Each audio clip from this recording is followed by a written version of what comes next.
Olá pessoal, aqui é o professor Bruno Baceto. Nós continuamos com o nosso curso de eletrônica. Nesse vídeo nós vamos fazer um complemento dos vídeos sobre diodos, onde nós vamos analisar o comportamento dinâmico das junções semicondutoras e dos diodos.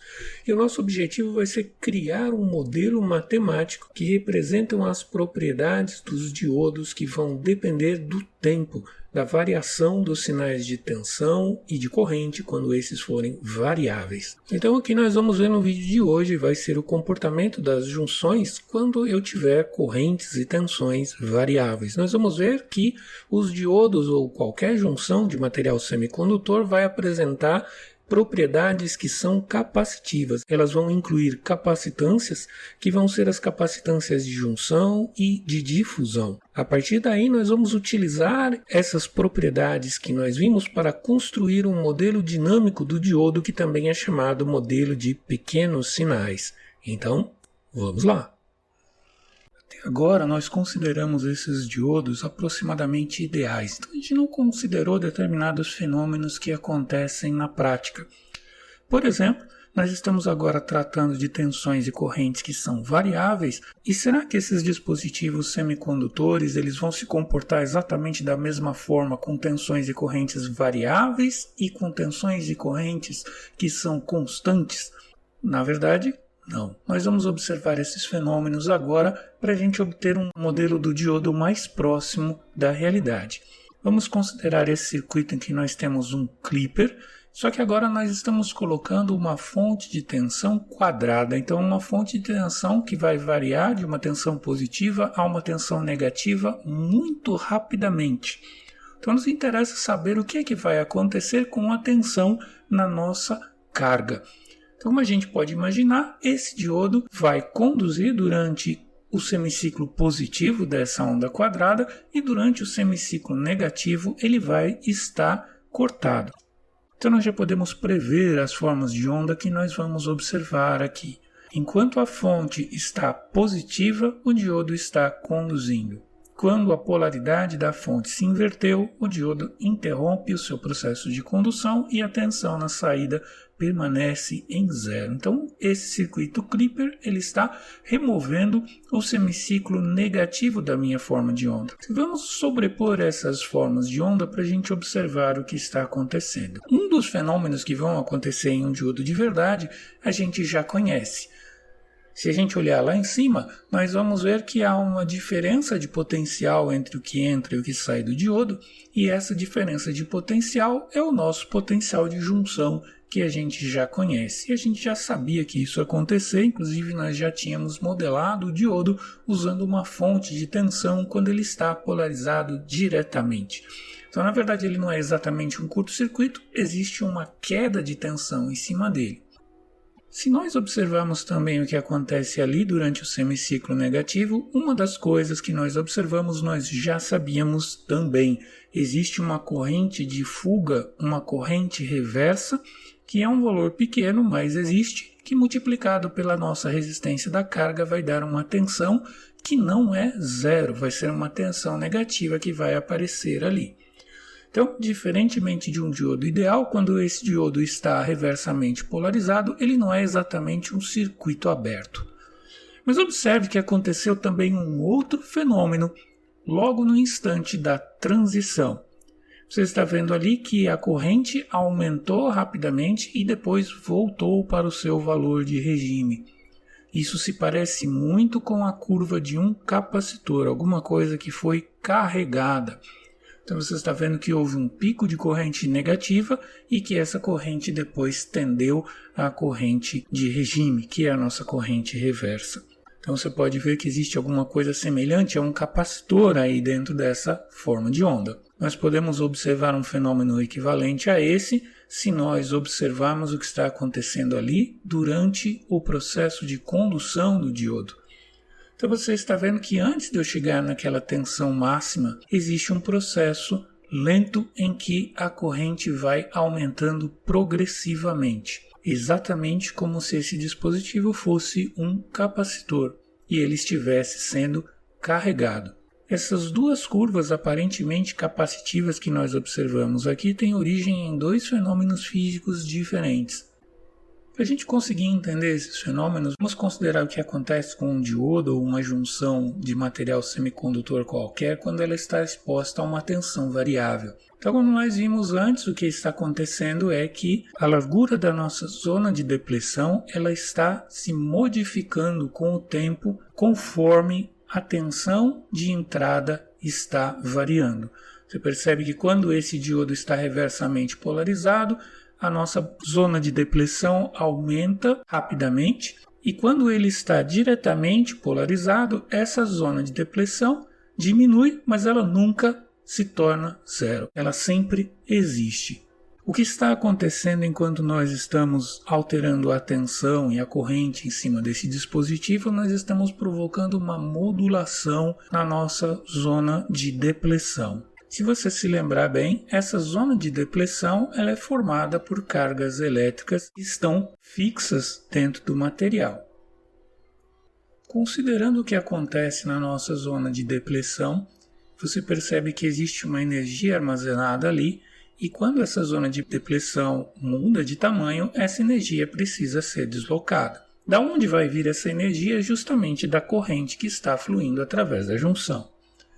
Se nós considerarmos que existe uma corrente passando por essa junção, essa corrente vai se dever aos portadores majoritários que estão se movendo de um lado para outro, tendendo a se mover de um lado para outro, e estão se recombinando bem no meio. Se nós alterarmos essa corrente, ou se nós alterarmos a tensão em cima do diodo, o que vai acontecer é que nós vamos precisar alterar o tamanho da zona de depleção. Então, uma parte desses fluxos de portadores vai ser utilizado para se recombinar dentro da região da nossa zona de depleção, de tal forma que a gente aumente ou diminua essa zona de depleção. Então, o primeiro fenômeno que nós vamos observar é que essas cargas que estão fixas dentro da nossa estrutura cristalina e elas estão dispostas dos dois lados da nossa junção, elas vão formar uma tensão, que eu estou chamando ali um potencial de junção.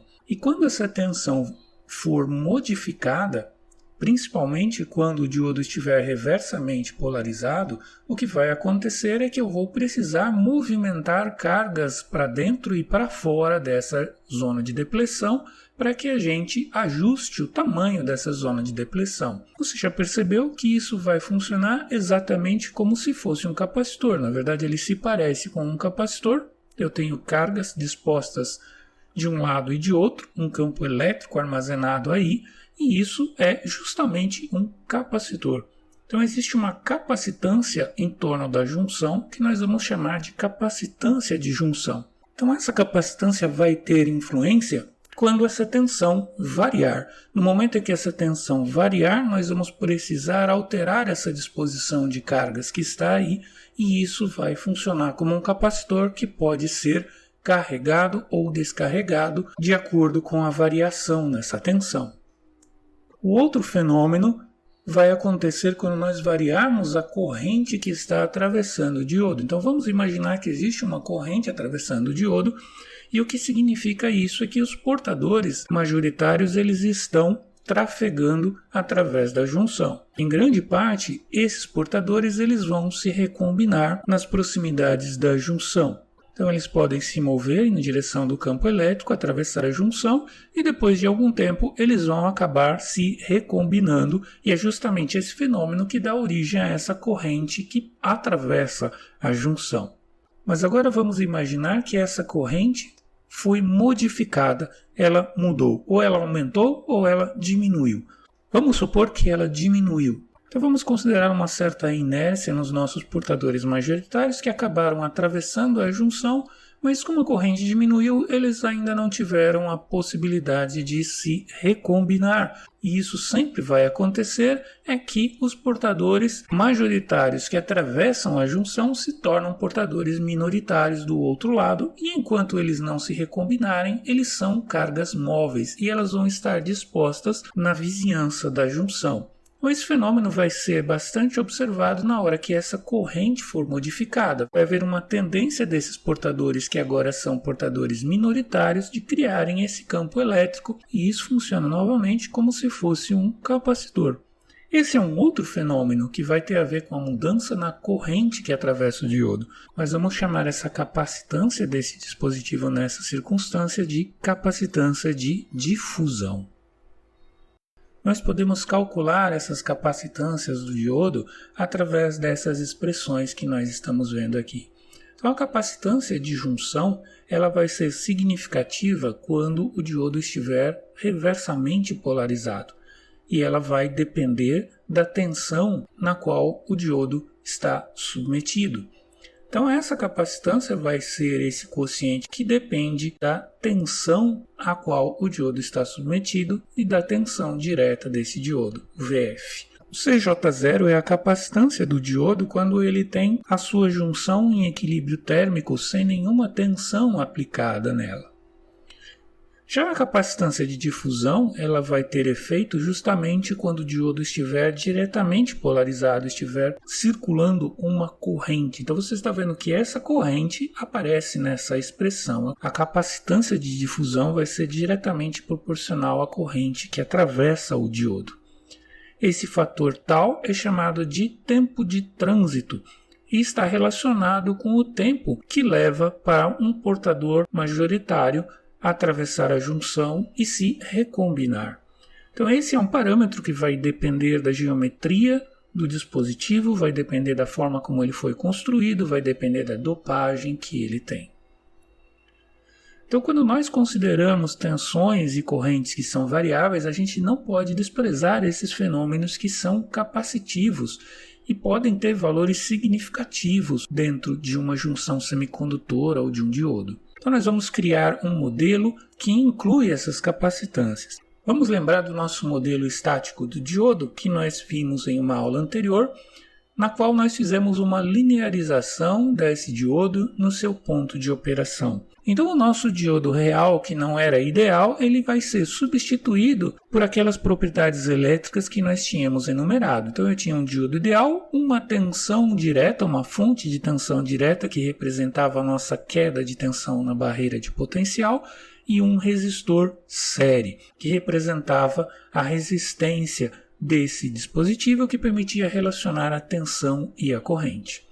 Então, esse modelo não estava considerando os fenômenos que acontecem quando as tensões e as correntes mudam. Então, agora nós vamos considerar um modelo dinâmico do diodo, também chamado de modelo para sinais pequenos ou de pequenos sinais. Então, esse modelo nós podemos, por exemplo, desconsiderar aquela fonte de tensão, porque nós podemos embuti-la dentro dessa capacitância, ou nós podemos simplesmente desconsiderá-la, porque esse modelo está relacionado com coisas que variam, e uma vez que aquela fonte de tensão era um fator fixo, na hora que eu calculo a diferença, aquele fator desaparece.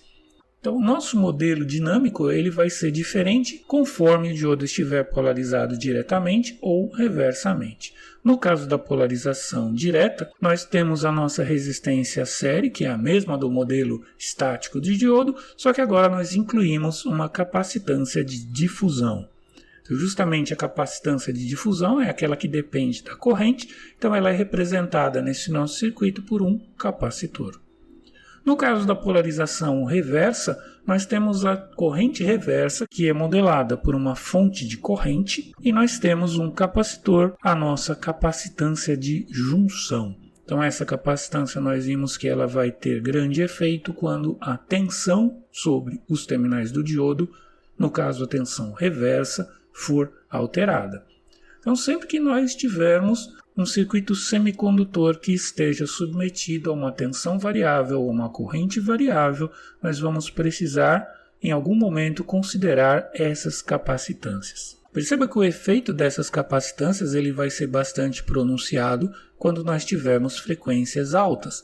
Então, considere, por exemplo, um diodo polarizado reversamente. Se ele for submetido a uma tensão variável muito rápida, você vai ver que essa corrente que vai circular no sentido reverso, ela vai aumentar conforme a frequência, porque nós temos agora uma capacitância.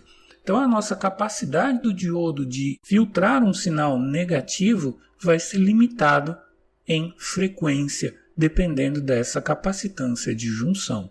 Esses efeitos vão ser observados em todos os dispositivos semicondutores, como por exemplo os transistores, como nós vamos observar nos modelos dinâmicos do transistor um pouco mais para frente.